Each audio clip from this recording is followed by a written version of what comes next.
प्रभु यीशु मसीह के मधुर और मीठे नाम से एक बार फिर से आप सभी को प्रेमी सलाम। जय यीशु, जय Masih. A very good evening to one and all.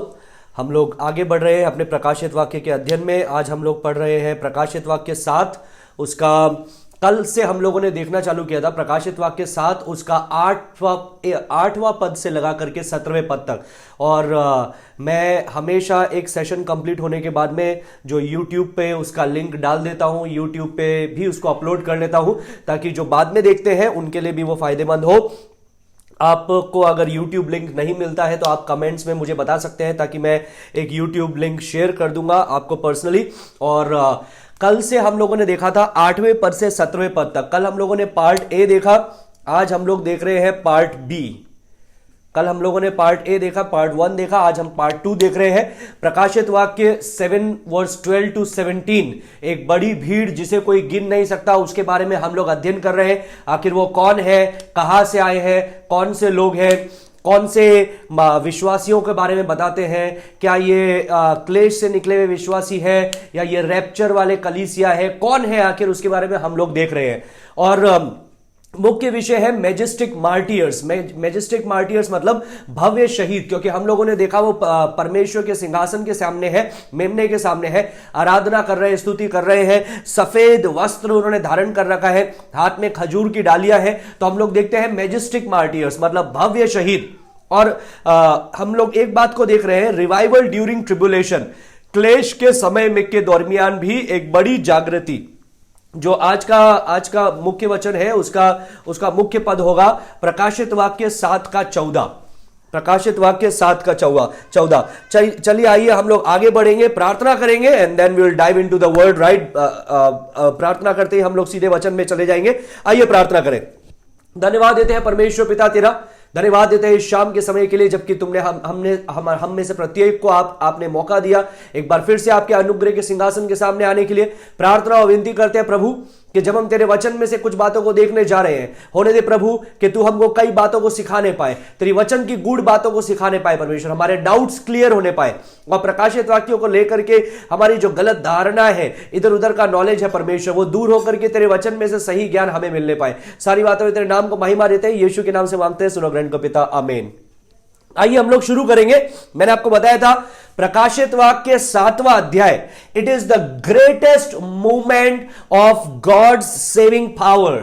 ये प्रकाशित वाक्य 7वां अध्याय में हम लोग क्या देखते हैं, परमेश्वर के उद्धार करने का जो सामर्थ्य है, उसका सबसे बड़ा मूवमेंट है, उसका सबसे बड़ा आंदोलन है। इतना बड़े पैमाने पर इतनी बड़ी भीड़ के लोग एक साथ, इससे ज्यादा लोग पहले भी उद्धार पाए, लेकिन एक साथ इतने सारे लोग परमेश्वर में आ रहे हैं छोटे से समय में, ये एक बहुत ही अद्भुत बात है। और दुनिया ने ऐसा कभी नहीं देखा है, हमने ऐसा कभी नहीं देखा है। पेंटेकोस्ट के दिन में जितने लोग बचाए गए थे, उससे कई गुना ज्यादा होने वाले हैं ये दिन में। ये जब शुरुआत के अंदर पेंटेकोस्ट के समय में जो early weeks of Jerusalem church, जब यरूशलेम में चर्च शुरू हो रहा था, कलीसिया बन रही थी, और किस प्रकार से कैसे लोग जुड़ते जा रहे थे, 3000 एक दिन, 5000 दूसरे दिन, इधर से इतने, उधर से उतने, इधर से 2000, और इसी प्रकार से कलीसिया बढ़ती गई। लेकिन ये जो आंदोलन होने वाला है प्रकाशित वाक्य 7वां अध्याय में, ये उन सब आंदोलनों से बड़ा एक आंदोलन है। ऐसा बात है जो लोगों ने कभी भी नहीं देखा है। It's like explosion of apostolic ministry. ये एक प्रेरिताई सेवकाई का फूटना है। प्रेरित पौलुस के द्वारा, प्रेरित यूहन्ना के द्वारा, बाकी प्रेरितों के द्वारा, पतरस के द्वारा, थोमा के द्वारा कलीसिया की शुरुआत हुई। कलीसिया बहुत बड़े पैमाने पे फैली, इजराइल से लगा करके उत्तर की ओर, दक्षिण की ओर, पूरब की ओर, पश्चिम की ओर फैलती गई कलीसिया। लेकिन ये जो समय होने वाला है, it will be a bigger explosion. ये उससे बड़ा एक जागृति आएगी, एक बेदारी आएगी, जो कभी भी किसी ने नहीं देखा है। क्योंकि यहां पर हम लोग पद को क्या पढ़ते हैं, 7 का 9 में जैसे हम लोग पढ़ना शुरू करते हैं, तो वहां पर हम लोग पढ़ते हैं एक ऐसी भीड़ जो हर एक जाति, कुल, लोग, भाषा से है, जिसको कोई गिन नहीं सकता है। जाति, कुल, लोग, भाषा, जिसको कोई गिन नहीं सकता है। और मैंने आपको बताया इससे पहले परमेश्वर ने यहूदियों को भी चुना, 1,44,000 यहूदियों को, 14-12,000 यहूदी हर एक गोत्र में से। वो पुराने वीडियोस जाकर के देखिएगा। और मैंने आपको यह भी बताया कि यहां पर जो 12 गोत्र लिखे हुए हैं, उसमें लेवी का नाम है। जबकि पहले पुराने नियम में हम लोग देखते हैं तो लेवी का नाम कभी भी विरासत में नहीं आता था। जब जमीन बांटी जाती थी, स्थान दिया जाता था, तो लेवियों का नाम नहीं आता था। और इधर में लेवी का दान का नाम नहीं है जो हम लोगों ने देखा, एप्रेम का नाम नहीं है जो हम लोगों ने देखा। क्यों नहीं है उसका कारण भी मैंने आपको बताया था, पुराने वीडियोस आप जाकर के देखिएगा, तब आपको वो बातें समझ में आएगी। और फिर मैंने बताया सिर्फ परमेश्वर यहूदियों को नहीं बचा रहा है, लेकिन परमेश्वर ने यहूदियों को बचाने का कारण यह है कि वो अन्य जातियों के लिए एक कारण हो सके उद्धार का, एक ज्योति बन सके उद्धार के लिए। ये मैंने आपको कल बताया था, कल के वीडियोस जाकर के चेक कीजिएगा वापस से अगर वो बातें छूट गई है तो। सो this is a time of great revival, this is a time of great awakening. एक बड़ी जागृति, एक बड़ी बेदारी का ये समय है। प्रकाशित वाक्य 7वां अध्याय पूरा, लेकिन खास तौर से हम लोग फोकस कर रहे हैं 9 से लगा करके 17 तक। आइए हम लोग उसको पढ़ेंगे। कल हम लोगों ने इसका 9 से 11 तक देखा, आज हम 12 से 17 तक देखने वाले हैं। आइए हम लोग निकालेंगे प्रकाशित वाक्य, उसका 7वां अध्याय हम लोग पढ़ेंगे पूरा 9 से 17। आप लोग भी पढ़ सकते हैं, रेवलेशन चैप्टर 7 वर्स 9 to 17। इसके बाद मैंने दृष्टि की और देखो, हर एक जाति और कुल और लोग और भाषा में से एक ऐसी बड़ी भीड़ जिसे कोई गिन नहीं सकता है, श्वेत वस्त्र पहने और हाथों में खजूर की डालियां लिए हुए सिंहासन के सामने और मेमने के सामने खड़ी है, और बड़े शब्द से पुकार कर कहती है, उद्धार के लिए हमारे परमेश्वर का जो सिंहासन पर बैठा है और मेमने का जय जयकार हो।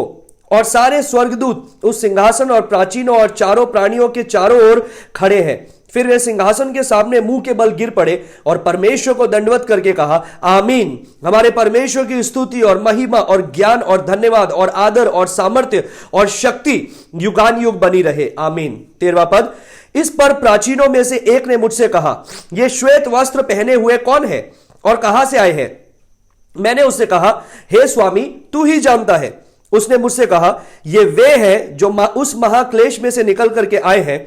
इन्होंने अपने अपने वस्त्र मेमने के लहू से धोकर श्वेत किए हैं, इसी कारण वे परमेश्वर के सिंहासन के सामने हैं और उसके मंदिर में दिन रात उसकी सेवा करते हैं। और जो सिंहासन पर बैठा है वह उनके ऊपर अपना तंबू तानेगा। वे फिर भूखे और प्यासे ना होंगे और ना उस पर धूप और ना कोई तपन पड़ेगी, क्योंकि मेमना जो सिंहासन के बीच में है उनकी रखवाली करेगा और उन्हें जीवन रूपी जल के सोतों के पास ले जाया करेगा। और परमेश्वर उनकी आंखों में से सब आंसू पोंछ डालेगा। परमेश्वर इस वचन के पढ़े और सुने जाने पे हम में से प्रत्येक को आशीष दे। हम लोगों ने कल आपको ये बातों को बताया था, एक बार फिर से मैं 3 पदों को रिपीट करना चाहता हूं। पहला तिमोथियुस 2 का 3 और 4 लिखते जाइएगा। पहला तिमोथी 2 अध्याय 3 पद 4 पद। वहां पर हम लोगों ने देखा कि परमेश्वर एक उद्धार करने वाला परमेश्वर है। परमेश्वर चाहता है कि सभी लोग परमेश्वर को जाने, परमेश्वर के ज्ञान के खोजी हो। परमेश्वर नहीं चाहता है कि किसी का भी नाश हो। 2 पत्रस 3 का 9 वहां पर ऐसा लिखा है, God is not willing that any should perish. परमेश्वर नहीं चाहता है कि किसी का भी नाश हो, लेकिन वो चाहता है कि सब लोग मन फिराव करें। यूहन्ना 3 का 16 जो कल हम लोगों ने देखा था, परमेश्वर ने इतना जगत से प्रेम किया कि उसने अपना इकलौता पुत्र दे दिया कि जो कोई इस पे विश्वास करे वो नाश ना हो बल्कि अनंत काल का जीवन को प्राप्त करे। तो हम लोगों ने देखा ये परमेश्वर की इच्छा है। God is a saving God, he is saviour, वो उद्धार करने वाला है। ही इज लॉर्ड, वो प्रभु है, वो उद्धार करना चाहता है लोगों को। और पूरे पवित्र शास्त्र में उसने बता करके रखा है कि वो चाहता है लोगों की, लोग उसके पास आए, लोग मन फिराव करें, लोग विश्वास करें। नरक मनुष्य के लिए नहीं बनाया गया है। गौर से सुनिएगा, फिर से बताना चाहता हूं अगर आपको अभी तक नहीं पता है तो। कई लोग बोलते हैं स्वर्ग बनाया गया अच्छा लोगों के लिए, नरक बनाया गया है बुरे लोगों के लिए, दुष्ट लोगों के लिए। नहीं, सिर्फ बाइबल में ऐसा लिखा है। बाकी सारे धर्म सिखाते हैं अच्छा करोगे तो जन्नत नसीब होगी और बुरा करोगे, राह पे नहीं चलोगे अल्लाह की, तो तुमको दोज़ख नसीब होगा, तुम जहन्नुम में जाओगे। और हिंदुइज्म भी यही बोलता है कि अगर तुम अच्छा करोगे, फल किए जा, कर्म किए जा, फल की इच्छा मत कर। अगर तू अच्छा कार्य करेगा तो तू री इनकारनेट हो करके तुझे मोक्ष मिल जाएगा। और बुद्धिज्म भी यही सिखाता है कि तुझे निर्वाणा मिल जाएगा। तो सभी धर्मों में यह बताया जाता है कि एक अच्छी जगह, एक बुरी जगह है। अच्छी जगह अच्छी लोगों के लिए, बुरी जगह बुरी लोगों के लिए। लेकिन बाइबल में ऐसा लिखा है कि शैतान के लिए परमेश्वर ने नरक बनाया, इंसानों के लिए नहीं बनाया। That was not the place manufactured or made up for the humans. विश्वासियों के लिए तो छोड़ दीजिए, लोगों के लिए नहीं बनाया हुआ है। वो मनुष्य के लिए नहीं बनाया है, वो बनाया है शैतान के लिए और दुष्ट आत्माओं के लिए। लेकिन मनुष्य खुद उसमें जाना चाहता है, मनुष्य खुद उसमें जाता है। लेकिन परमेश्वर ने कितने बार बताया कि परमेश्वर चाहता है कि लोग मन फिराए, लोग उसके पास आए, लोग उसको पहचाने। परमेश्वर चाहता है, इतना चाहता है कि उसने अपने प्रेम की गहराई को बताने के लिए अपने इकलौते पुत्र को भी बलिदान कर दिया कि उसके लहू से शुद्ध होकर के, धुल करके लोग उस परमेश्वर के पास में आए। लेकिन याद रखिए, हम ये भी जानते हैं कि पूरे इतिहास में लोगों ने यीशु को तिरस्कार किया, यीशु को अपमान किया, यीशु के लोगों का अपमान किया, यीशु के लोगों का तिरस्कार किया। लेकिन ये जो क्लेश का समय है, ये आ रहा है जब एक बड़ी भीड़ जिसे कोई गिन नहीं सकता, हर एक जाति, कुल, लोग, भाषा से है, जिसको कोई नहीं गिन सकता, वो परमेश्वर को ग्रहण करेगी। और ये कैसा समय होगा? ये बड़ी भीड़ कब ग्रहण करेगी? ऐसे समय में जब युद्ध हो रहे होंगे, ऐसे समय में जब अलग अलग प्रकार की युद्ध की चर्चाएं हो रही होगी, ऐसे समय में जो अकाल का समय है, जो अंधकार का समय है, ऐसा समय में जब सूरज भी अंधकारमय हो जाएगा और चांद लाल हो जाएगा, ऐसा समय में जब भूकंप और भूडोल आएंगे, ऐसा समय जब मरी आएंगी, बीमारियां आएगी, जानवर आकर के लोगों को मारेंगे, ऐसा समय जो पृथ्वी अपनी जगह से हिलने लगेगी, जो पहाड़ है वो टलने लगेंगे, ऐसी बुरी बुरी बातें होने लगेगी जो हम वचन में हम लोगों ने पहले दिनों में पढ़ा। 6 सील, 6 मोहर जब खोली गई तो क्या क्या हुआ। ऐसे समय के दरमियान, जिसको हम लोग बोलते हैं ट्रिब्यूलेशन पीरियड, क्लेश का समय, ट्रिब्यूलेशन पीरियड, सॉरी, क्लेश का समय, ये कितने साल का है? 7 ईयर्स, 7 साल का। इस समय के दरमियान ये लोग बचाए जाएंगे, इस समय के दरमियान एक बड़ी भीड़ बचाई जाएगी। और याद रखिएगा, कौन होगा प्रचार करने के लिए? मैंने बताया, ये ट्रिब्यूलेशन शुरू होने से पहले, क्लेश का समय शुरू होने से पहले कलीसिया उठा ली गई, रैप्चर हो गया। अब जब कलीसिया उठा ली गई है तो कौन प्रचार करेगा? यहां पर कलीसिया उठा ली गई है तो जनरली लोग बोलते हैं अब प्रचार खत्म हो जाएगा क्योंकि कलीसिया उठा ली गई, कोई प्रचार करने वाला रहेगा नहीं। नहीं नहीं, कलीसिया उठा ली गई है, लेकिन लोग फिर भी विश्वास करेंगे। ये 60 साल के समय में लोग विश्वास करेंगे। कैसे? मैंने आपको बताया, 1,44,000 गवाह होंगे जो यहूदी लोग हैं, 12,000 हर एक गोत्र से, जिन पे कल हम लोगों ने देखा था परमेश्वर ने मोहर लगाई कि कोई उनको छू नहीं सकता है, कोई उनको नाश नहीं कर सकता है, कोई उनके ऊपर घात नहीं लगा सकता है। फिर मैंने आपको बताया प्रकाशित वाक्य 11वें अध्याय में 2 गवाह जो आएंगे और आश्चर्य कर्मों के द्वारा वो प्रचार करेंगे, वो प्रार्थना करेंगे और बरसात रुक जाएगी, पूरी तरह से सूखा पड़ जाएगा, अकाल होने लगेगा। अलग अलग प्रकार के आश्चर्य कर्म करेंगे, लोग उनको मार डालेंगे, वो मर जाएंगे, उनकी लाशें सड़कों पे पड़ी रहेगी। लेकिन क्या होगा? फिर से वो जीवित हो जाएंगे कुछ दिनों के अंदर और फिर वो उनके लोगों के सामने प्रचार करते हुए घूमेंगे, उठा लिए जाएंगे। और फिर मैंने आपको बताया प्रकाशित वाक्य 8 का 13 और प्रकाशित वाक्य 14 का 6, लिख दीजिए, प्रकाशित वाक्य 8 का 13 और 14 का 6। वहां पर हम लोग देखते हैं स्वर्गदूत को, वो पृथ्वी के चारों कोने पर उड़ उड़ करके सुसमाचार को प्रचार करेगा। और जो विश्वासी बचाए जाएंगे वे लोग भी अपनी गवाही के द्वारा यीशु मसीह का प्रचार करेंगे और यीशु मसीह के सुसमाचार को सुनाते हुए यीशु मसीह का प्रचार करेंगे। और इसको हम लोगों ने देखा मत्ती रचित सुसमाचार 24वां अध्याय 14वां पद में यीशु मसीह ने क्या बोला? जब सुसमाचार सारे पृथ्वी तक फैल जाएगा, जब सब लोग सुसमाचार सुन लेंगे, तब अंत आ जाएगा। हम लोग उस समय को क्या सोचते हैं? तब अंत आ जाएगा। हम लोग सोचते हैं वो रैप्चर है। नहीं, वो रैप्चर के बारे में नहीं बोल रहा है, वो ग्रेट ट्रिब्यूलेशन के बारे में बोल रहा है कि ये सब जब होगा, सुसमाचार दुनिया के कोने कोने में फैलेगा और ऐसा फैलेगा कि हर एक जाति, कुल, लोग, भाषा से एक ऐसी बड़ी भीड़ यहां पर हम देखते हैं जिसको कोई गिन नहीं सकता है, वो मेमने के सिंहासन के सामने खड़ी होगी, बोल रही होगी हमारे परमेश्वर का उद्धार, वो परमेश्वर को व्यक्तिगत रीति से अपने जीवन में अपनाएंगे। और ये वो समय है जब सुसमाचार दुनिया के कोने तक फैलेगा और प्रभु यीशु मसीह बादलों पर हमारे साथ में आएगा। So here we met this massive group that have repented, gone to the heaven in this time called the tribulation period. ये इस समय में यीशु मसीह को स्वीकार किया, स्वर्ग में चला गया। कौन से समय में? जिसको हम लोग क्या समय बोलते हैं?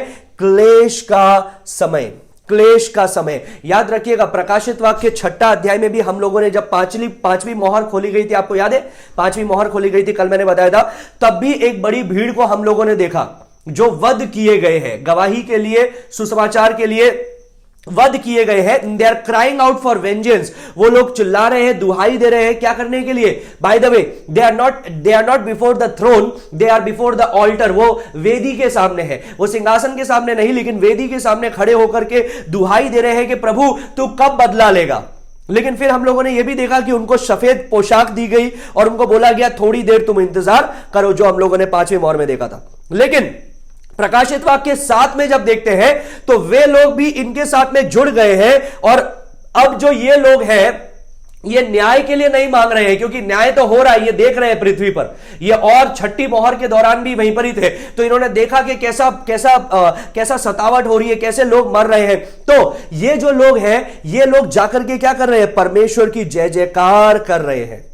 They are not into the position of petition, they are into the position of celebration। हम लोगों ने, मैंने आपको कल बताया था, देखिएगा अगर वीडियो आपका मिस हो गया है तो, कि किस प्रकार से सफेद पोशाक इन्होंने पहन रखी थी, हाथ में खजूर की डालियां लिए हुए थे, और क्या कह रहे थे? ऊंचे शब्द से परमेश्वर की जय जयकार कर रहे थे। और मैंने आपको बताया 4-5 शब्द हम लोगों ने कल देखा था, बाकी शब्द आज हम लोग देखने वाले हैं।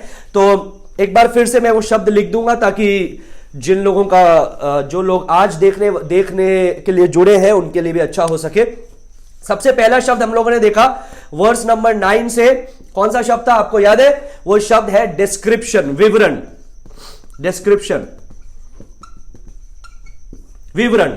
हम लोगों ने देखा इसका क्या क्या विवरण है। विवरण ये है, ये एक बड़ी भीड़ है जिसको कोई गिन नहीं सकता। दूसरा विवरण है, अब बड़ी भीड़ का मतलब क्या है, कल का वीडियो देखना। सिर्फ बड़ी भीड़ बोलकर के मैं अंत नहीं किया, मैंने कई बातें पुराने नियम से बताया कि आखिर बड़ी भीड़ क्यों है।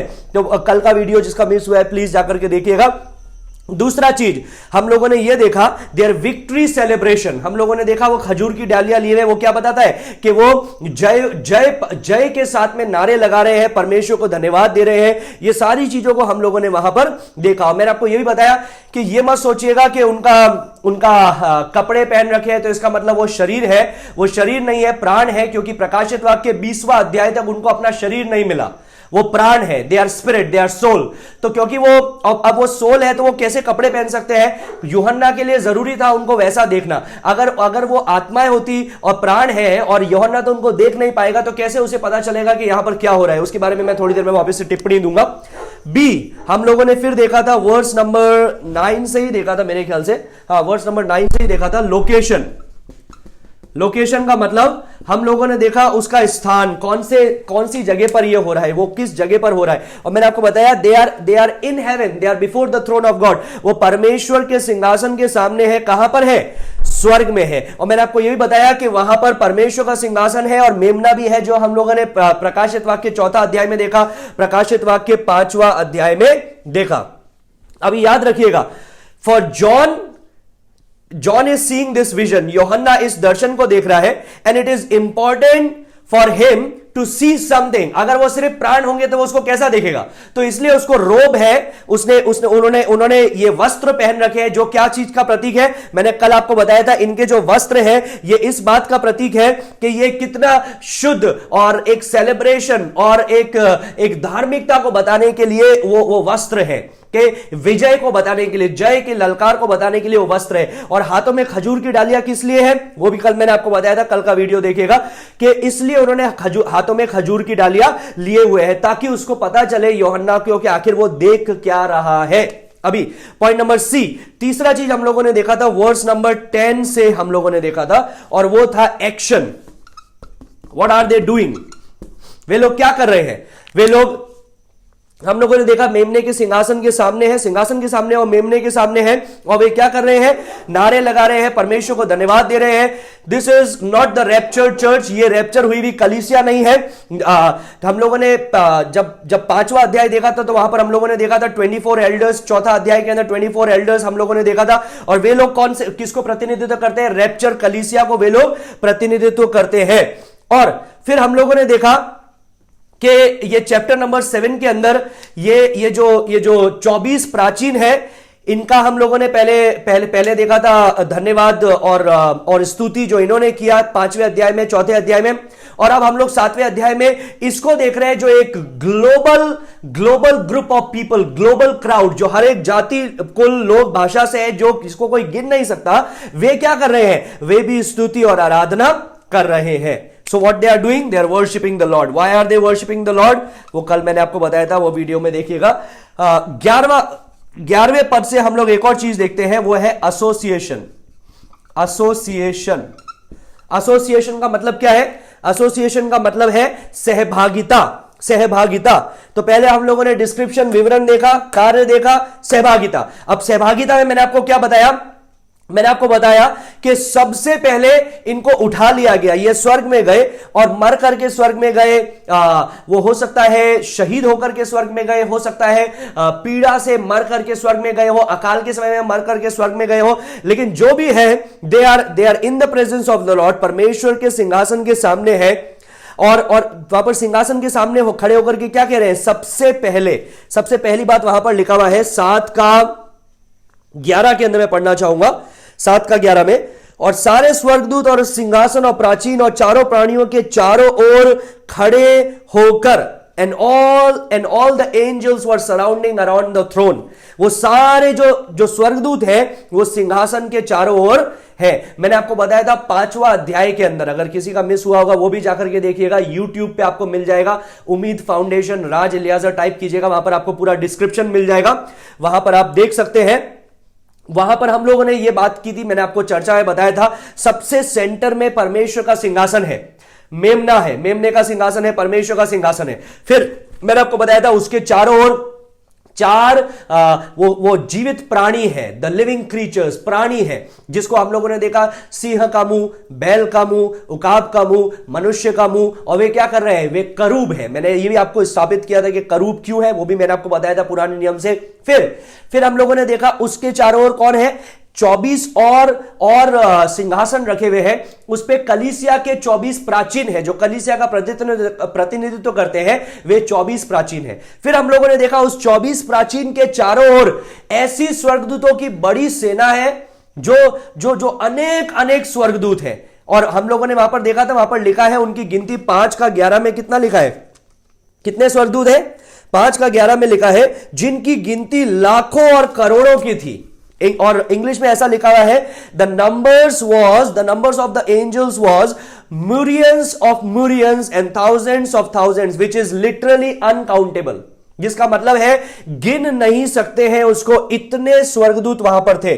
और हम लोगों ने यह भी देखा कि ये स्वर्गदूतों के पास में वो यूहन्ना खड़ा हुआ है, और यूहन्ना ये सारी चीजों को होते हुए देख रहा है। ये सारे दर्शन को उसने दूर से पहले किया 4थे अध्याय में। फिर उसने एक चीज वो देखने लगा, 24 प्राचीन उससे बात करने लगे, and he began to see the things. और एक बात याद रखिएगा, ये जो स्वर्गदूत हैं ये परमेश्वर की बनाई हुई सृष्टि है।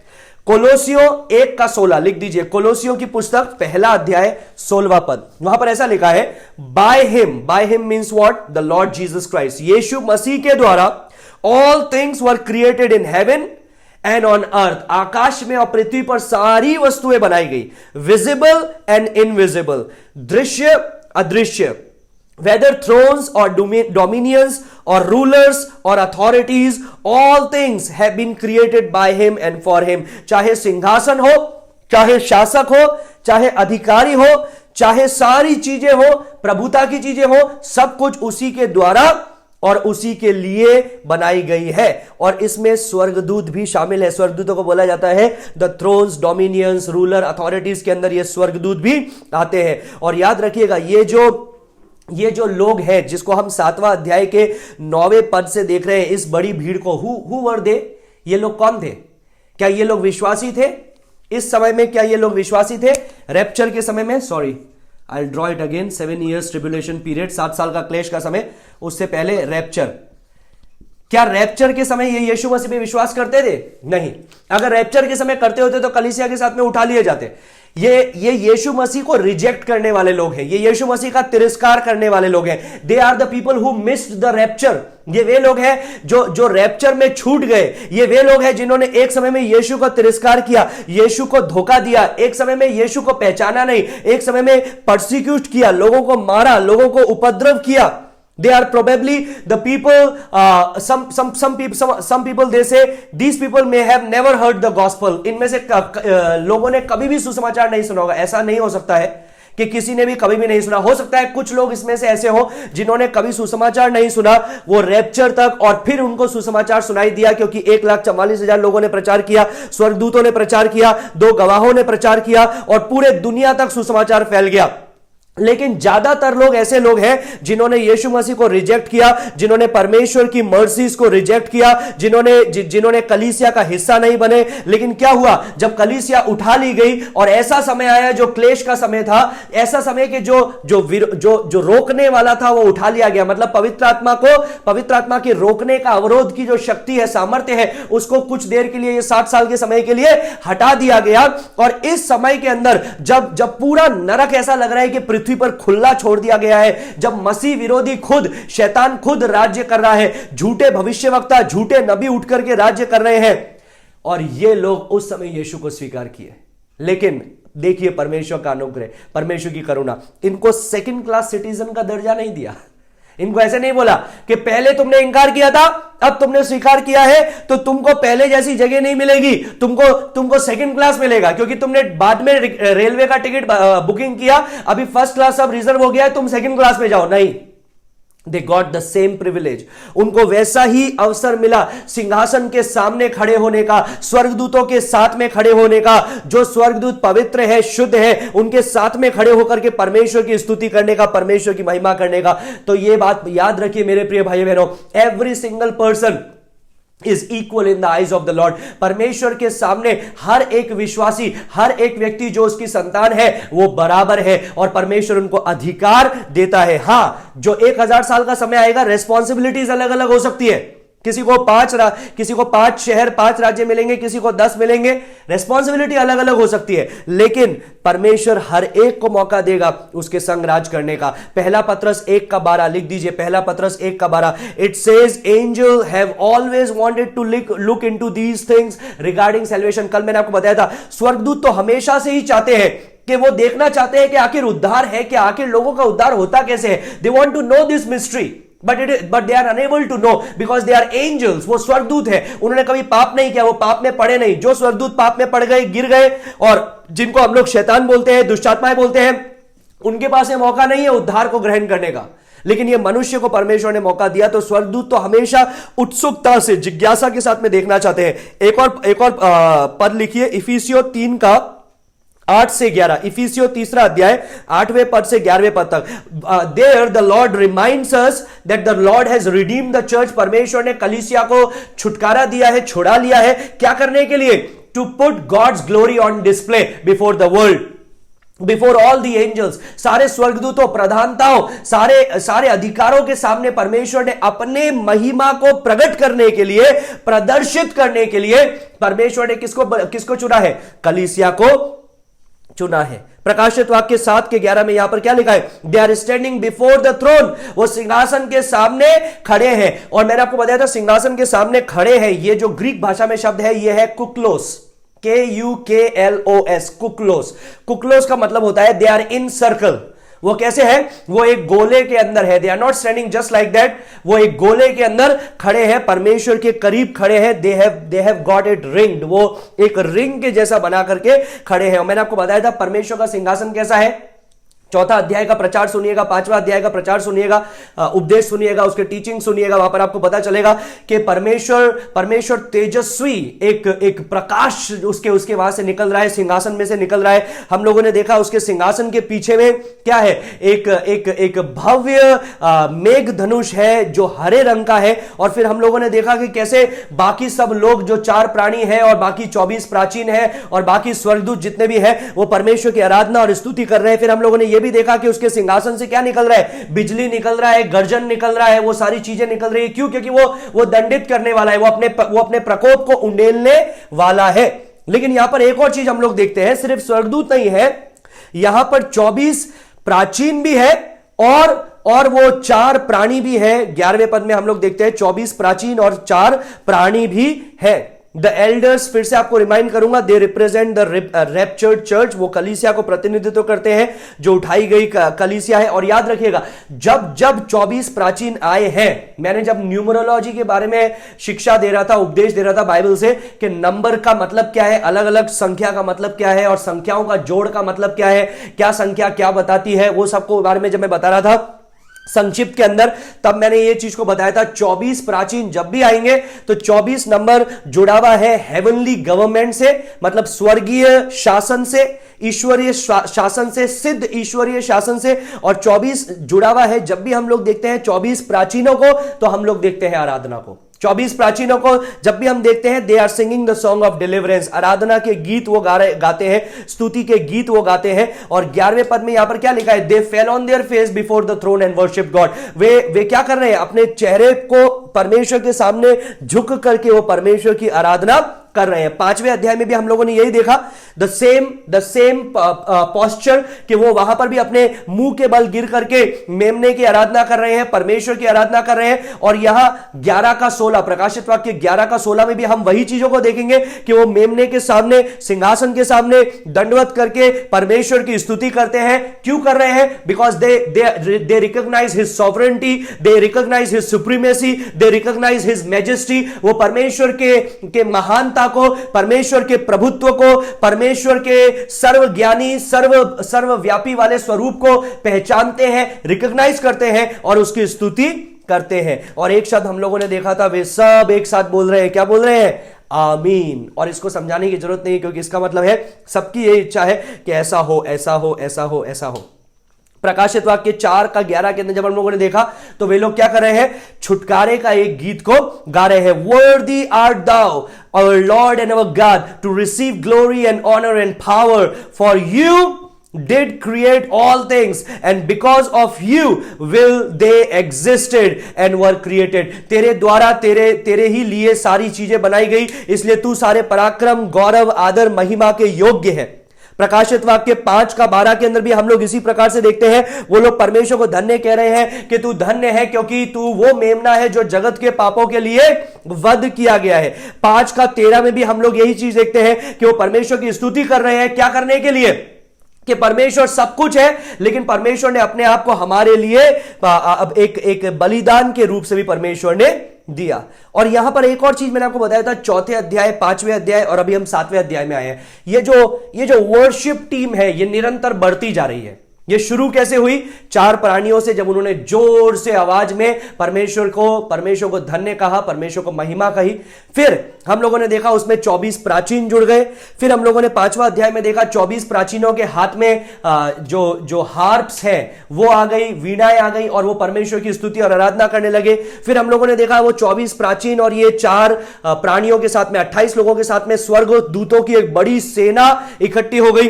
फिर हम 7वें अध्याय में आते हैं और देखते हैं कि किस प्रकार से इस बड़ी सेना के साथ में ये ऐसी बड़ी भीड़ जिसको कोई गिन नहीं सकता है, हर एक जाति, कुल, लोग, भाषा से है, ये लोग खड़े होकर के परमेश्वर की स्तुति और आराधना कर रहे हैं।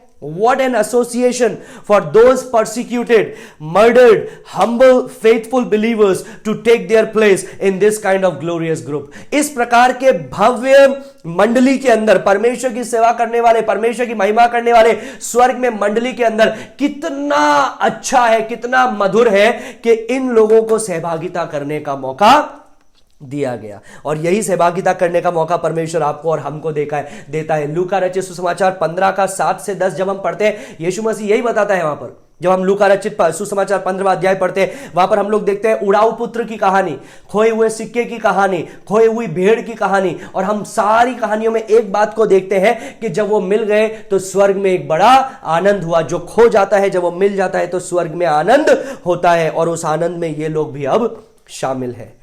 Now the question is specifically who are these newcomers? ये कौन है जो नए लोग ये आए हैं? Who are now around the throne added to the rest of the host? बाकी बड़ी भीड़ के साथ में ये लोग जो जुड़ गए हैं, आखिर ये कौन है? इससे हम लोग हमारे पॉइंट नंबर ई पे आते हैं, जो हमको वर्स नंबर 13 से जानने के लिए मिलता है। कल हम लोगों ने थोड़ा उसके बारे में देखा था, आज थोड़ा और विस्तार से देखेंगे, और वो है ओरिजिनेशन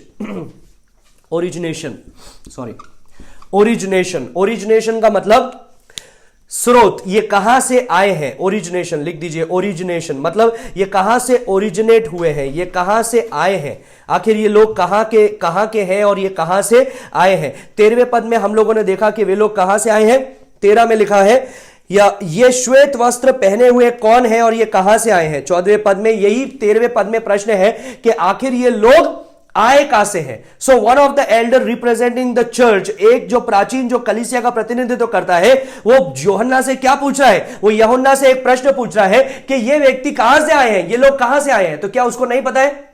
वो कलीसिया के प्राचीन को नहीं पता है, वो जो 24 एल्डर्स है उनको नहीं पता है? उसको पता है। वो इसलिए नहीं पूछ रहा है क्योंकि वो जानना चाहता है, लेकिन वो इसलिए पूछ रहा है कि वो ये जानना चाहता है क्या यूहन्ना को पता है कि ये कौन लोग हैं या नहीं। क्या does John know about them? क्या यूहन्ना उसको पता है? सो ये जो प्राचीन है, इसका ये प्रश्न इंफॉर्मेशन के लिए नहीं था, इसका ये प्रश्न था ये बात को जानने के लिए कि क्या यूहन्ना को पता चल रहा है कि वो क्या देख रहा है। Is he really understanding, is he really grasping the meaning, क्या वो उस शब्द के क्या उसको वो पहचान रहा है कि आखिर ये कौन है। एक व्यक्ति जिसका नाम है डॉक्टर रॉबर्ट थॉमस, जो एक रेवलेशन पे एक कमेंट्री भी लिखा हुआ एक व्यक्ति है, उसने इस प्रकार से बोला, this tool shows that visions were not given for purpose of spectacular displays but to convey revelation the details of which were not to be missed. क्या बोल रहा है वो? उसने बोला ये प्रश्न जो प्राचीन ने यूहन्ना से पूछा, क्या तू उनका ओरिजिन जानता है? क्या तू जानता है ये लोग कहां से निकले हैं, कहां से आए हैं? ये इसलिए नहीं है क्योंकि वो जानना चाहता है प्राचीन, लेकिन ये इसलिए है ताकि वो यूहन्ना को बताना चाहता है कि क्या सचमुच में तू जान रहा है कि तू क्या पढ़ रहा है, क्या देख रहा है। यही चीज आपके और मेरे लिए जब हम प्रकाशित वाक्य को पढ़ते हैं, सिर्फ पढ़ लिया काफी नहीं है। क्या समझ में आ रहा है एक एक पद जो हम पढ़ रहे हैं? क्या उस जानकारी को हम देख पा रहे हैं? और उस जानकारी को उसके मतलब को समझने के लिए हमको जरूरी है पुराने नियम में जाना, नए नियम में जाना, इस पुस्तक में जाना, उस पुस्तक में जाना। इसलिए टाइम लग जाता है क्योंकि यह सिर्फ प्रचार नहीं है, यह उपदेश है और यह समझना हमारे लिए जरूरी है। और इसके अंदर जो चीजें लिखी हुई है वो जानना चाहता था प्राचीन के ये जो यूहन्ना देख रहा है ये इंफॉर्मेशन के लिए नहीं है, जानकारी के लिए नहीं है कि ओ अच्छा शो चल रहा है, बहुत भव्य हो रहा है, चलो थैंक यू वेरी मच, घर पे चले गए। नहीं, ये इसलिए है क्योंकि परमेश्वर एक प्रकाशन देना चाहता है और परमेश्वर नहीं चाहता है कि इस प्रकाशन का कोई भी भाग छूट जाए, कोई भी भाग समझ में ना आए। परमेश्वर ऐसा नहीं चाहता है। परमेश्वर चाहता है कि लोग जाने हर एक चीज को। और इसलिए ये प्राचीन ने प्रश्न पूछा कि क्या तू समझ रहा है कि तू क्या देख रहा है? Are you really understanding? Are you really getting the point? Yes, it is important. क्यों जरूरी है यूहन्ना के लिए यह जानना कि ये लोग कौन है? सबसे पहले मैंने आपको बताया, हम लोग जानते हैं ये लोग कहां से निकले हैं। They are the people came out of the great tribulation. ये उस क्लेश के समय से बाहर निकले हुए लोग हैं। ये उस समय से बाहर निकले हुए लोग हैं जब न्याय चल रहे हैं, जब मोहर खोली जा रही है, अकाल हो रही है, महामारी आ रही है, युद्ध हो रहे हैं, लोग मर रहे हैं, मेमने की मोहर रखी जा रही है। और मेमने की मोहर के साथ साथ में जो हम लोगों ने 1,44,000 को देखा जिसको मेमने की मोहर लगाई गई, उसी के साथ साथ में हम लोगों ने देखा शैतान भी अपनी मोहर लेकर के घूम रहा है और वो भी मोहर लगाई जा रही है। और जो उसकी मोहर को नहीं ले रहा है, पशु की मोहर को नहीं ले रहा है, उसको मार दिया जा रहा है। ऐसे समय में से निकल करके ये लोग आए हैं। प्रकाशित वाक्य 9 का 20 लिख दीजिए। I want to take you to that passage, Revelation chapter 9 verse 20। वहां पर इस प्रकार से लिखा है, the rest of the mankind who were not killed by this plague did not repented. क्या लिखा है 9 का 20 में? प्रकाशित वाक्य 9 का 20 में लिखा है, बाकी सारे लोग जो इस महामारी से नहीं मरे उन्होंने पश्चाताप नहीं किया। 21वें पद में क्या लिखा है 9 का 21 में कि दे डिड नॉट रिपेंटेड, उन्होंने पश्चाताप नहीं किया। 16 का 9, प्रकाशित वाक्य 16 का 9, वहां पर भी हम लोग देखते हैं कि परमेश्वर का वो कटोरे का न्याय चल रहा है। कटोरे का न्याय कैसा है? जल्दी जल्दी, एक के बाद में एक के बाद में एक के बाद में एक, रैपिड फायर राउंड है, रैपिड फायर हो रहा है, एक के बाद में एक कटोरे का न्याय चलता जा रहा है। और वहां पर भी ये लिखा है, man were scorched with fierce heat, they blaspheme the name of God. जब लोग जलने लगे उस तपन के साथ में तो वो परमेश्वर की नाम की निंदा करने लगे। Who has the power over these plagues and they did not repented. जो परमेश्वर की सामर्थ्य है इन सारे महामारियों पर, और उन्होंने क्या किया? मन फिराव नहीं किया। तो अगर ये सब पढ़ेंगे तो कोई व्यक्ति क्या एज्यूम करेगा, क्या अनुमान लगाएगा, अरे भाई ये क्लेश के समय में, 7 साल के समय में किसी का उद्धार नहीं हुआ, नोबडी रिपेंटेड, किसी का उद्धार नहीं हुआ। प्रकाशित वाक्य 9 का 20, 9 का 21, 16 का 9 जब हम पढ़ते हैं तो हम देखते हैं दुनिया के लोग यीशु को रिजेक्ट कर रहे हैं, दुनिया के लोग परमेश्वर का तिरस्कार कर रहे हैं। और याद रखिए यूहन्ना किस परिस्थिति में है, उसको भी याद रखिए। यूहन्ना किस स्थान से निकल करके आया है? वो पतमोस द्वीप पर है, मेडिटेरेनियन समुद्र के वहां पर, और वो वहां पर फेंक दिया गया है अपने बुढ़ापे के समय में। क्यों? क्योंकि वो यीशु मसीह का गवाह है। उसने देखा कलीसिया को बढ़ते हुए लेकिन बिगड़ते हुए भी देखा। यीशु मसीह ने उसको 7 कलीसियाओं को पत्र लिखवाए और उसमें से 5 कलीसियाएं करप्टेड थी, 2 कलीसियाएं सही थी, और एक कलीसिया तो ऐसी थी जो मरी हुई कलीसिया थी, एक कलीसिया ऐसी थी जो गुनगुनी थी, परमेश्वर उसको अपने मुंह से उंगलने वाला था। ये सारी चीजें हो रही है, सारी बातें हो रही है। John could be really discourage. हो सकता है कि यूहन्ना निराशा में है, क्योंकि वो तो मनुष्य है, वो परमेश्वर नहीं है। ही इज नॉट ओमनिशिएंट, वो सर्वज्ञानी नहीं है, उसको तो थोड़ा सा ज्ञान है, वो थोड़ी सी चीजों को देख सकता है। हो सकता है वो डिस्करेजमेंट में आकर के ये सोच लेगा कि अरे मसीहत तो हारती जा रही है, अब मसीहत का कुछ होने वाला नहीं है। From John's perspective, this does not look like like a world conquering moment. Christianity like a world conquering moment. यूहन्ना जिसको देख रहा है, जिस परिस्थिति में है, उस परिस्थिति में उसको यह नहीं लग रहा है कि ओ मसीहत जीत रही है, हालेलुया, परमेश्वर का पैगाम फैल रहा है, लोग परमेश्वर को स्वीकार कर रहे हैं, बड़ी बड़ी भीड़ आ रही है, उसको ये चीजें दिखाई नहीं दे रही है। So maybe he might think and he might conclude that Christianity will end in failure. कि मसीहत जो है उसका अंत कैसा हो जाएगा? एक हार हो जाएगी, असफलता हो जाएगी, लोग यीशु को तिरस्कार करेंगे और यीशु मसीह पूरी दुनिया को खत्म कर देगा। यीशु मसीह पूरी दुनिया को खत्म कर देगा। जैसे नूह के समय में सिर्फ 8 लोग बचाए गए थे, पूरी पृथ्वी नष्ट हो गई थी, ऐसा ही होगा, सारे लोग नष्ट हो जाएंगे और सिर्फ कुछ लोग बचाए जाएंगे।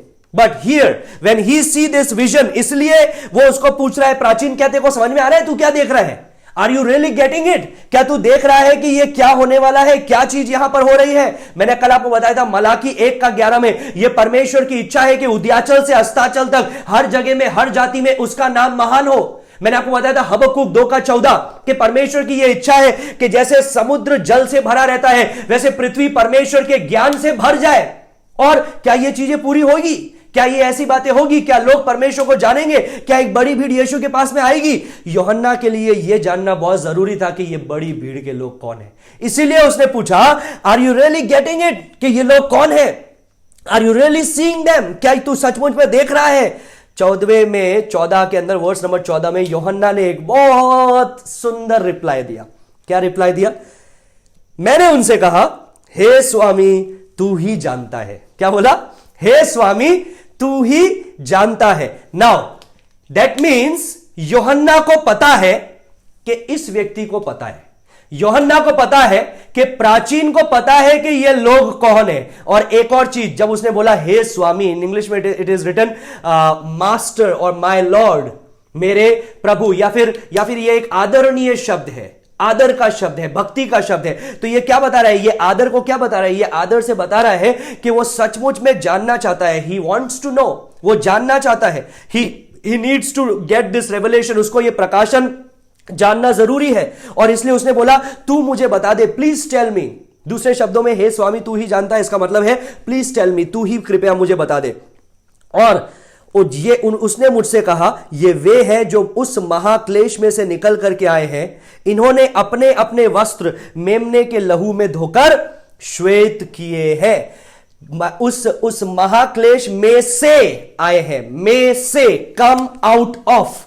फिर से वो शब्द आया जो रैप्चर के लिए मैंने आपको बताया था, आउट ऑफ। और वो शब्द क्या है? एक, एन नहीं, लेकिन एक का मतलब क्या है? आउट ऑफ, उसमें से निकाला गया। They have come out of, they have lived into this period. इस समय में वो जीवित रहे हैं, इस समय में वो उन्होंने जीवन को बिताया है, इस समय में उनका छुटकारा हुआ है, उनका उद्धार हुआ है। मत्ती 24 के अंदर जहां पर इस प्रकार से लिखा है कि unless those days were cut short nobody would have survived. Yeshu Masih ने स्वयं ने बोला, यदि उन दिनों को छोटा नहीं किया होता तो क्या होता?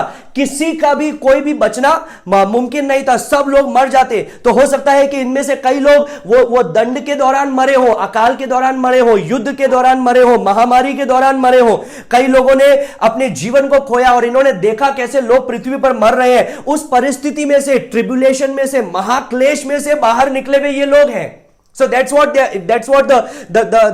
elder of the church is saying. ये कलीसिया का जो प्रधान है ये यही उसको बता रहा है कि ये उसमें से निकले हुए लोग हैं। Now these people are not raptured church. ये जो लोग हैं ये रैप्चर हुई हुई कलीसिया नहीं है।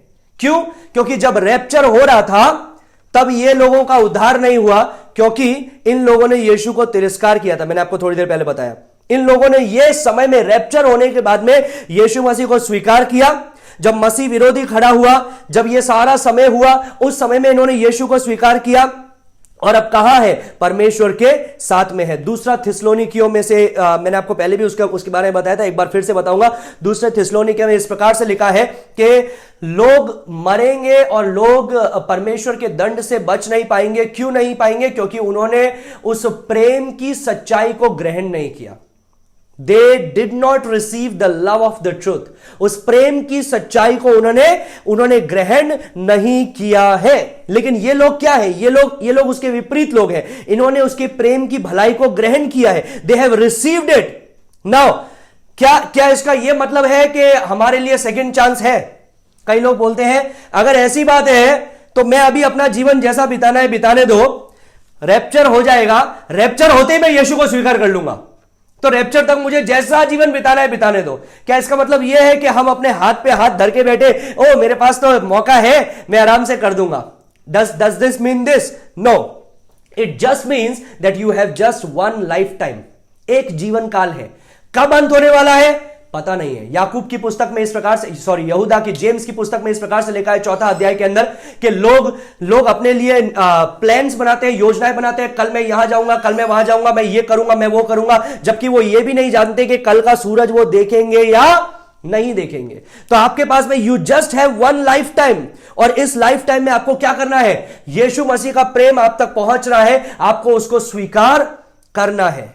If the church is raptured and you are still alive and you still have the time, whatever time you have, हो सकता है कि कलीसिया का रैप्चर हो गया, आपका रैप्चर नहीं हुआ और आपके पास में थोड़ा समय है, जितना भी समय है, और आप सोच रहे हैं ओ कलीसिया का रैप्चर हो गया है, अब मैं यीशु को स्वीकार कर लेता हूं कभी भी अपने समय के अनुसार, और फिर मैं यीशु के पास में चला जाऊंगा, स्वर्ग में चला जाऊंगा। याद रखिएगा, मुख्य कारण स्वर्ग में जाना नहीं है, मुख्य कारण यीशु है। अगर पहले यीशु के प्रेम को स्वीकार नहीं किया तो उस समय भी आप यीशु के प्रेम को स्वीकार नहीं करेंगे। क्यों? क्योंकि ऐसी परिस्थिति आएगी, ऐसा लगेगा नरक को छोड़ दिया है पृथ्वी पर। तो आप बोलेंगे यार अभी थोड़े दिन अच्छी तरह से बिता लेता हूं और मसीह विरोधी की छाप ले लेता हूं, नहीं तो पता नहीं स्वर्ग में जाऊंगा नहीं जाऊंगा, क्या होगा, इस प्रकार की परिस्थिति होगी। So don't think that you have a second chance और अब मौका है बाद में कर लेंगे। No, if you hear the gospel tonight, you have to receive him tonight. अगर आज आप उसकी वचन को सुनते हैं तो आज ही उसको ग्रहण कीजिए। और यहां पर ऐसा लिखा है 7 का 11 पद में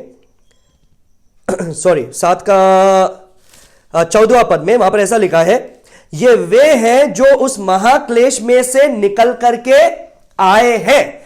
These are the people who come out of the great tribulation. ये आए हैं जो शब्द है ये यूनानी भाषा में ऐसा नहीं है। आए हैं मतलब हमको कैसा लग रहा है, एक साथ उठा लिए गए, एक साथ आ गए, लेकिन यूनानी भाषा में ऐसा नहीं लिखा है। यूनानी भाषा में जो शब्द है वो है एरकोमेनोए। एरकोमेनोए का मतलब होता है it is not an instantaneous act, it is a process. ये एक उसी समय होने वाला कार्य नहीं है, ये एक प्रक्रिया है। So they are coming out, who are coming out, इस प्रकार से लिखा जाना होना चाहिए था कि जो बाहर निकल रहे हैं, मतलब जैसे जैसे वो लोग आ रहे हैं, मर रहे हैं, और जैसे जैसे वध किए जा रहे हैं, अलग अलग जरिए वो मारे जा रहे हैं, वो कहां जा रहे हैं? इस जगह पर जा रहे हैं। तो याद रखिएगा, रैप्चर और इसमें क्या अंतर है? रैप्चर कलीसिया का था और ये लोग कलीसिया नहीं थे उस समय में, इन्होंने बाद में यीशु को स्वीकार किया, मारे गए और अभी मेमने सिंहासन के सामने है। अभी एक बात याद रखिएगा, जब कलीसिया उठा ली गई, it was an instantaneous act, एक समय में किया गया कार्य था। तुरही फूकी गई, पलक झपकते ही जो मरे जो कलीसिया थी वो उठा ली गई, जिसको हम लोग देखते हैं।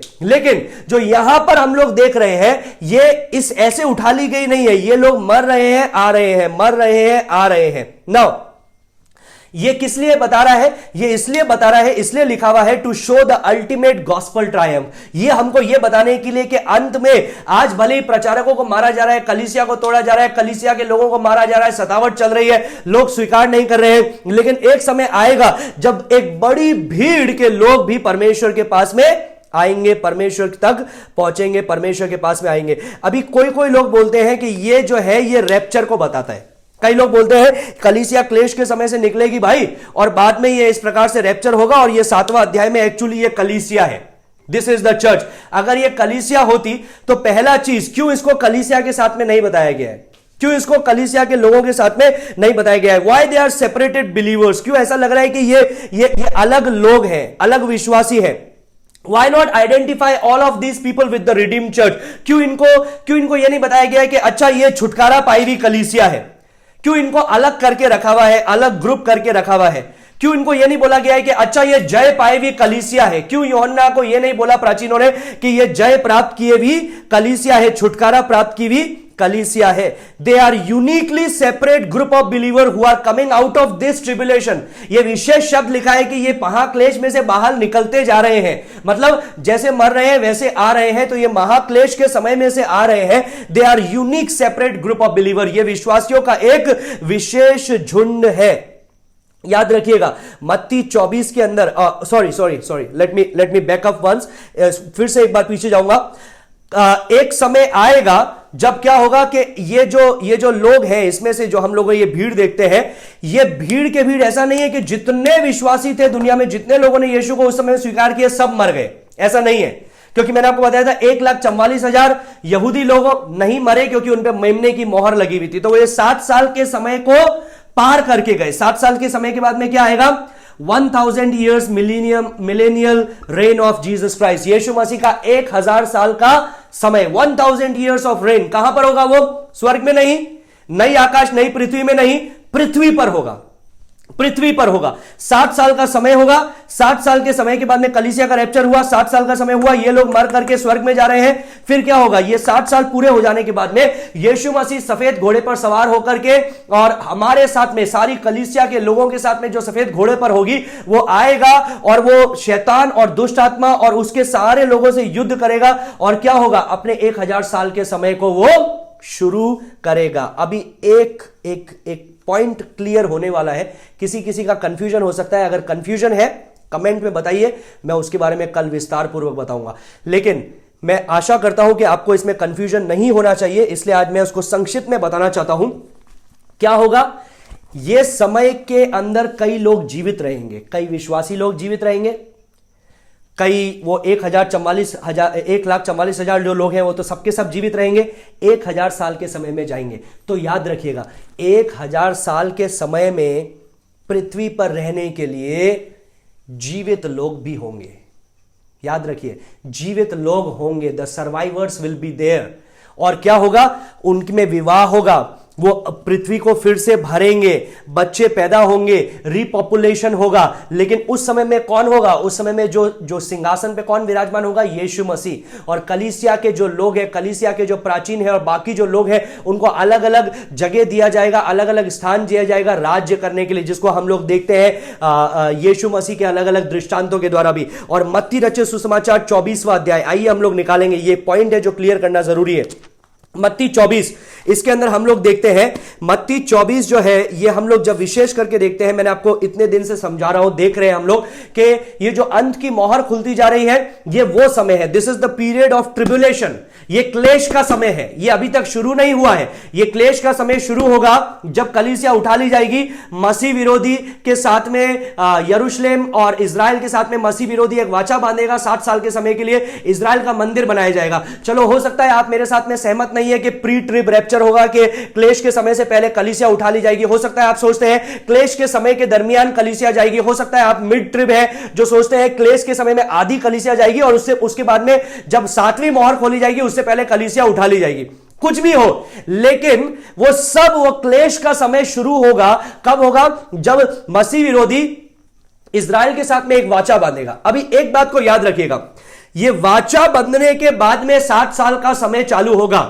इजराइल का मंदिर बनने के बाद में 60 साल का समय चालू होगा। और एक एक चीज जो मत्ती 24 के अंदर हम लोगों ने देखी, वो वही सारी बातें हैं जो यीशु मसीह हमको बताता है। और मत्ती 24 का हम लोग अंत में जब देखते हैं तो वहां पर हम लोग क्या देखते हैं कि हम लोगों ने देखा 2 लोग सो रहे होंगे, एक उठा लिया जाएगा, एक छोड़ दिया जाएगा। 2 खेत में होंगे, एक उठा लिया जाएगा, एक छोड़ दिया जाएगा। वो बात याद है आपको? वो चीजें याद है? आइए हम लोग निकालेंगे उस पद को। वो लिखा हुआ है 24, मत्ती 24 उसका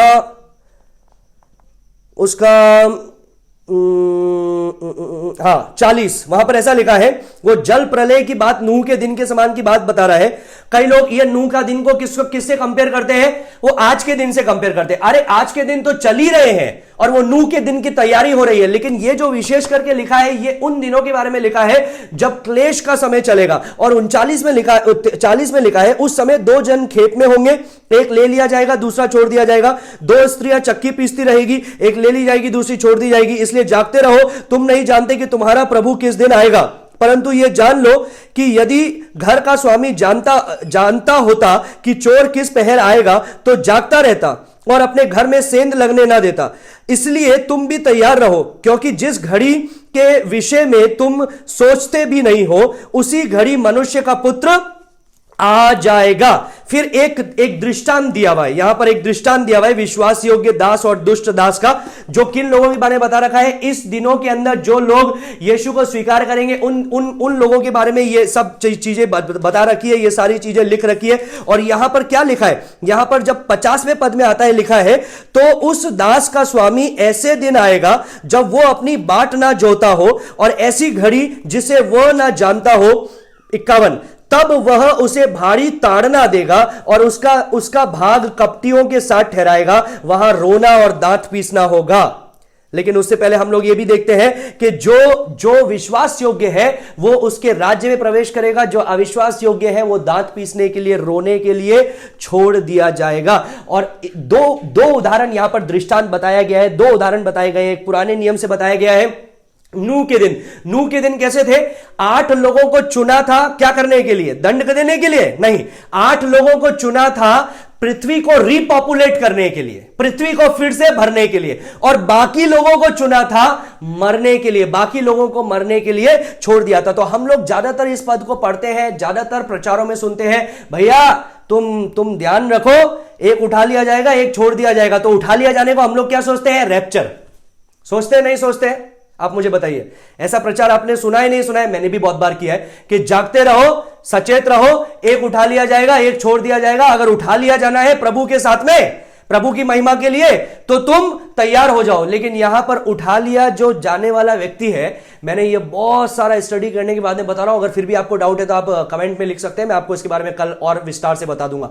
जो उठा लिया जाने वाला व्यक्ति है, ये विश्वासी नहीं है, ये अविश्वासी है। ये ताड़ना के लिए, रोने के लिए, दांत पीसने के लिए उठा लिया गया है, उसके लिए अलग किया गया है। और बाकी लोगों को क्यों रखा गया है? क्योंकि बाकी लोगों को क्यों नहीं उठाया? इसलिए नहीं उठाया क्योंकि अब तो वो पृथ्वी पर जाने वाले हैं। अभी तो यीशु मसीह का 1000 का साल समय शुरू होने वाला है। वे लोग अभी तक मरे नहीं है, 1,44,000 लोग नहीं मरे, और यहूदी लोग जो 1,44,000 है वो नहीं मरे। फिर जो बाकी विश्वासी लोग हैं जो 7 साल के समय में किसी प्रकार से जीवित बच गए, वे लोग भी अभी तक नहीं मरे हैं, तो वे तो जीवित हैं। तो उनको स्वर्ग में नहीं उठा लिया गया है। क्यों? क्योंकि 1000 साल का समय स्वर्ग में नहीं होगा, 1000 साल का समय पृथ्वी पर होगा। वो जो यरूशलेम है वो पृथ्वी पर हम लोग उतरते हुए देखते हैं। वो यरूशलेम के अंदर यीशु मसीह का क्या होगा? मुख्य केंद्र होगा। तो ये 7 साल का समय ये खत्म होने के बाद में ये लोग वहां पर चले जाएंगे। इन लोगों के साथ में ये लोग प्रभु के साथ में 1000 साल के समय के लिए वहां पर चले जाएंगे, दुनिया को रिपॉपुलेट करने के लिए। लेकिन जो अविश्वासी है उनको हटा दिया जाएगा, अलग कर दिया जाएगा। क्या करने के लिए? जो भेड़ बकरी बताया गया है, उसी के अंदर आप देखिएगा उसके अंदर क्या बताना चाहता है कि बकरियों को अलग किया गया है। क्या करने के लिए? न्याय करने के लिए। लेकिन भेड़ों को चुना है पृथ्वी को रिपॉपुलेट करने के लिए। अभी याद रखिएगा, अभी जो 1000 साल के समय में लोग आ रहे हैं, कोई अविश्वासी नहीं आ सकता है, सभी विश्वासी हैं। लेकिन जब उनके बच्चे पैदा होंगे 1000 साल के दौरान, बच्चे पैदा होंगे, संतान उत्पन्न होंगे ये 1000 साल के समय के दौरान, तब क्या होगा? तब ये इनके बच्चे पैदा होंगे, कई और लोग पैदा होंगे। जब पैदा होंगे, ये जो अगली पीढ़ी है 1000 साल के समय में सोचो कितनी पीढ़ियां होगी। तो ये जो पीढ़ियां है, ये इनमें से कई लोग जो होंगे वो विश्वासी नहीं होंगे। क्यों नहीं होंगे? क्योंकि ये लोग विश्वासी करके अंदर नहीं गए हैं। ये 1000 साल के समय में पैदा हुए हैं, तो they have their own decisions to make. उनका भी अपना खुद का विचार है बनाने के लिए। अभी जो लोग अमिलेनियल का भाग रखते हैं, वो इसीलिए अमिलेनियल बोलते हैं क्योंकि उनको ये धारणा अजीब लगती है कि क्यों 1000 साल के समय के अंदर जाना है और फिर से लोग पाप करेंगे, फिर से शैतान कुछ देर के लिए छोड़ा जाएगा, जो हम लोग आने वाले पदों में देखेंगे। तो ऐसा क्यों करना है परमेश्वर को?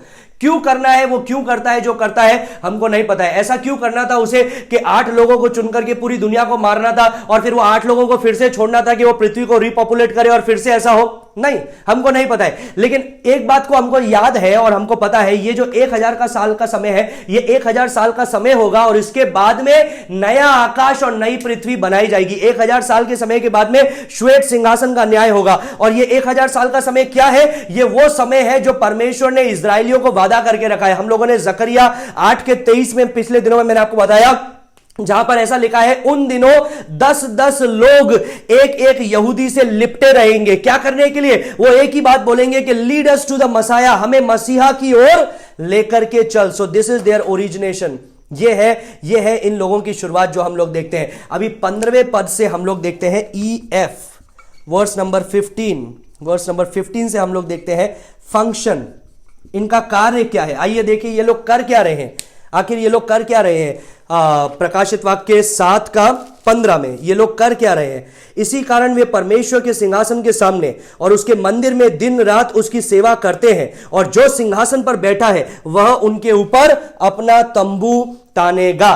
तो पहला चीज हम लोग यहां से देखते हैं, वे क्या कर रहे हैं? परमेश्वर के सिंहासन के सामने खड़े होकर के दिन रात उसकी सेवा करते हैं। एक बार फिर से पढ़ूंगा। इस कारण वो परमेश्वर के सिंहासन के सामने और उसके मंदिर में दिन रात उसकी सेवा करते हैं। मैंने आपको बताया था, परमेश्वर का सिंहासन जो स्वर्ग में है वो महल में नहीं है, लेकिन वो उसके मंदिर में है। और कई पदों से मैंने आपको विवरण दिया था।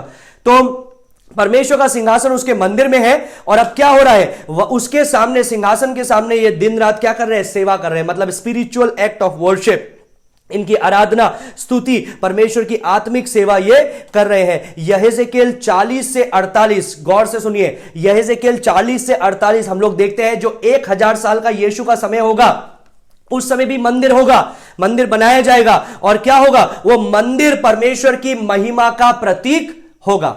अभी पहले पृथ्वी पर मंदिर बनाया गया था परमेश्वर का। क्यों? क्योंकि वो पृथ्वी तो पाप से करप्ट हो गई, लेकिन वो जो मंदिर है वो परमेश्वर की महिमा को बताता है। अभी फिर परमेश्वर ने क्या किया? परमेश्वर ने मंदिर को ऊपर से नीचे तक 2 भागों में उसके पर्दे को फाड़ दिया, और परमेश्वर ने मनुष्य के दिल को अपना मंदिर बनाया। फिर हम लोग ये देखते हैं स्वर्ग में एक मंदिर है। फिर हम लोग ये देखते हैं 1000 साल के समय में परमेश्वर का एक मंदिर होगा, मेमने का एक मंदिर होगा, वहां पर उनकी आराधना की जाएगी। लेकिन प्रकाशित वाक्य 21:22 लिखिए, प्रकाशित वाक्य 21:22, जब नया आकाश नई पृथ्वी बनाई जा रही है, सब कुछ नया हो रहा है, वहां पर 21:22 में लिखा है, यूहन्ना बोलता है, and I saw, he saw what? मैंने देखा। क्या देखा?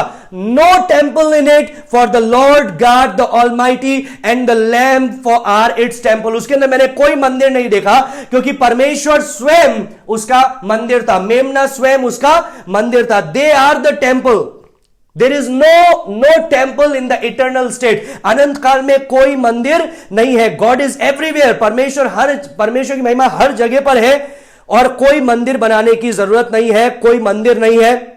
God becomes all in all, जो 1 कोरिन्थियों 15 में लिखा है, God becomes all in all, परमेश्वर सबके अंदर आ जाता है। इन जॉन्स विजन हम लोग देखते हैं कि स्वर्ग में एक मंदिर को देखा, पृथ्वी पर एक मंदिर को देखा, मिलेनियल समय के अंदर एक मंदिर को देखा, लेकिन इटर्नल समय के अंदर कोई मंदिर नहीं है। क्यों? पाप को, दुष्टता को पूरी तरह से नाश कर दिया। मिलेनियल किंगडम में 1000 साल का समय में पापियों को, बकरियों को तो हटा दिया, लेकिन पृथ्वी तो वही है, पुरानी पृथ्वी तो वही है। लेकिन क्या हुआ? अभी क्या हो रहा है? अभी जब नया आकाश नई पृथ्वी बनाई गई तब सब कुछ नया हो गया, पाप रहित हो गया सब चीजें। और तब क्या हुआ? तब परमेश्वर मंदिर बनाने की जरूरत नहीं है, हर जगह परमेश्वर की महिमा है। फिर EFG हम लोग देखते हैं, 15वें पद का बी पार्ट हम लोग देखते हैं अंतिम में। There we see the protection, हम लोग देखते हैं सुरक्षा को। किसकी सुरक्षा को? परमेश्वर की सुरक्षा को। वहां पर क्या लिखा है बी पार्ट में? जो सिंहासन पर बैठा है वह उनके ऊपर अपना तंबू तानेगा। 16 पद में लिखा है, वे फिर भूखे और प्यासे ना होंगे, उन पर धूप और ना कोई तपन होगी। It is talking about God's divine protection, God security, परमेश्वर की सुरक्षा के बारे में बताता है। It talks that the canopy of shekinah glory is over these people. परमेश्वर की जो शकेना महिमा की जो कैनोपी है, जो चादर है, इन लोगों पर है। सुरक्षा की जो चादर है इन लोगों पर है। क्यों? इनमें से बहुत सारे, ज्यादातर लोग शहीद होकर के, दर्दनाक मृत्यु को सहन करके परमेश्वर के पास में आए, और बहुत सारे लोग उस अकाल के अंदर, मरी के अंदर मारे गए और परमेश्वर के साथ में सामने आए, रो करके, आंसू बहा करके परमेश्वर के सामने आए। लेकिन अब हम लोग क्या देखते हैं? परमेश्वर का तंबू, परमेश्वर का छाया, निवास स्थान इनके ऊपर है। फिर हम लोग एक और चीज देखते हैं, वर्स नंबर 16 और 17, अंतिम बात जो हम लोग देखते हैं EFGH, वो है verse number 16 and verse number 17 में, और वो है प्रोविजन, प्रबंध। प्रोविजन लिख दीजिए, प्रबंध, परमेश्वर का प्रबंध। और यहां पर हम प्रबंध क्या देखते हैं? यहां पर 16 में लिखा है, वे फिर भूखे और प्यासे ना होंगे, और ना उस पर धूप पड़ेगी, ना कोई तपन पड़ेगी। 17 पद, क्योंकि मेमना जो सिंहासन के बीच में है उनकी रखवाली करेगा और उन्हें जीवन रूपी जल के सोतों के पास ले जाया करेगा, और परमेश्वर उनकी आंखों में से सब आंसू पोंछ डालेगा। Now when we see in this passage, जब हम यहां पर देखते हैं तो मैंने आपको बताया इनमें से कई अकाल के समय से मर करके आए हैं। दे really know what is hunger. प्रकाशित वाक्य 13वां अध्याय में हम लोग देखते हैं पशु की मोहर। बहुत सारे पदों में मैंने आपको बताया था पशु की मोहर, और मोहर के बिना कोई खरीद नहीं सकता है, कोई बेच नहीं सकता है, कोई कुछ कर नहीं सकता है, खा नहीं सकता है। खाने के लाले पड़ गए होंगे तो कितने लोग ऐसे दुख में, समस्या में भूखे रह करके, मृत्यु को सहन करके कई लोग आए होंगे। They really know what is hunger. They really experienced hunger. उनको भूख के बारे में पता है, शारीरिक भूख भी उनको पता है, आत्मिक भूख भी पता है कि परमेश्वर कब अपने न्याय को करेगा, परमेश्वर कब आएगा। दूसरा चीज, स्कॉर्चिंग हीट ऑफ द सन। हम लोगों ने देखा जब कटोरे के न्याय आएंगे, हम लोग आने वाले दिनों के अंदर देखेंगे, कटोरे के न्याय उमड़ते ही क्या होगा? एक इतनी बड़ी सूरज की गर्मी होगी, इतनी गर्मी होगी कि लोग जलने लगेंगे, लोग मरने लगेंगे। ये चीज 16वां अध्याय 9वें पद में हम लोग देखते हैं। Man were scorched with fierce heat, गर्मी से, भीषण गर्मी से लोग जल जल के मर रहे हैं। तो दे नो व्हाट इज इट, वो जानते हैं ये क्या है। और कई लोग मर करके, शहीद होकर के आए हैं, तो they really know, they know what he is saying, कि वो क्या कह रहा है वो सब जानते हैं। और इसलिए यहां पर लिखा है कि ये परमेश्वर उनका चरवाहा होगा। Wow, I really love this thing. Verse number 17 में लिखा है, मेमना जो सिंहासन के बीच में है उनकी रखवाली करेगा। इंग्लिश में लिखा है, the lamb who is in the center of the throne shall be their shepherd. वो उनका चरवाहा होगा। ये जब मैंने पढ़ा तो मुझे याद आया भजन संहिता 23, साम नंबर 23, यहोवा मेरा चरवाहा है, मुझे कुछ किसी बात की घटी नहीं होती है। इब्रानियों 13 का 20, उसमें भी इसी प्रकार से लिखा है कि वो हमारा चरवाहा करने वाला है, वो हमको चलाने वाला है, वो हमको प्रबंध करने वाला है। तो यहां पर यही चीज लिखा है कि वो उनके आंसू को पोंछ डालेगा। बाय द वे, प्रकाशित वाक्य 21 का 4 जब हम देखते हैं, वहां पर भी हम लोग देखते हैं नया आकाश और नई पृथ्वी होगी, प्रभु उनके आंखों से आंसू पहुंचेगा, और फिर कभी मृत्यु ना होगा, फिर कभी दुख ना होगा, फिर कभी विलाप नहीं होगा, फिर कभी दर्द नहीं होगा, और ये पुरानी बातें सब चली जाएगी और अभी सब कुछ नया हो जाएगा। सो याद रखिए, ये एक ग्लोरियस किंगडम है जहां पर प्रभु हमको लेकर के जा रहा है। मैं आपके बारे में नहीं जानता हूं, लेकिन जब मैंने इसको पढ़ा मुझे सचमुच में सुसमाचार के सामर्थ्य के बारे में पता चला कि आज भी लोग सुसमाचार के सामर्थ्य से बचाए जाते हैं, और उस समय में भी, 7 साल के समय में भी लोग सुसमाचार के सामर्थ्य से बचाए जाएंगे। और इन पदों में परमेश्वर ये भी हमको बता रहा है कि परमेश्वर दुख की घड़ी में भी रास्ता देने वाला है। जो लोग परमेश्वर को सचमुच में ढूंढते हैं उनके लिए दरवाजे कभी बंद नहीं होते। जब तक वो जिंदा है, जब तक उनके पास में लाइफ है, तब तक परमेश्वर उनको क्या देता है? मौका देता है। और परमेश्वर आप में से प्रत्येक को आशीष दे। कल हम लोग देखेंगे 8वें अध्याय को हम लोग शुरू करेंगे, 8 का 1 से 5 कल हम लोग देखेंगे। 5वीं मोहर को खुलते हुए, 7वीं मोहर को सॉरी कल खुलते हुए हम लोग देखेंगे। आप लोग तैयार होकर के रहिएगा, पढ़िएगा प्रकाशित वाक्य 8 उसका 1 से 5। आइए प्रार्थना करें and then will end up in a word of prayer. आइए प्रार्थना करते हैं। धन्यवाद देते हैं प्रभु इस समय के लिए, धन्यवाद देते हैं तेरे वचन से जितनी बातों को तूने हमें बताया है कि ये लोग कौन थे, कहां से निकल करके आए हैं, किस परिस्थिति से निकल करके आए हैं। और हमने देखा अंत में तेरी महान आशीष कि तू उनके आंसुओं को पहुंचेगा, तू उनकी भूख को दूर करेगा और तू उनके वो जलने की प्रवृत्ति को तू दूर करेगा परमेश्वर। और तू उनके लिए एक छाया बनेगा, तू उनके लिए एक तंबू बनेगा। और तूने ये भी कहा कि तू हमारे लिए एक चरवाहा बनेगा, रखवाला बनेगा। धन्यवाद देते हैं प्रभु ये सारी चीजों के लिए जो तू अपने जीवन, हमारे जीवन में करता है। सारी बात में तेरे नाम को महिमा देते हैं। कल जब तक हम नहीं मिलते, तेरी उपस्थिति हमारे संग बनी रहने पाए, यीशु के नाम से मांगते हैं, सुना ग्रहण कर पिता, आमीन आमीन आमीन।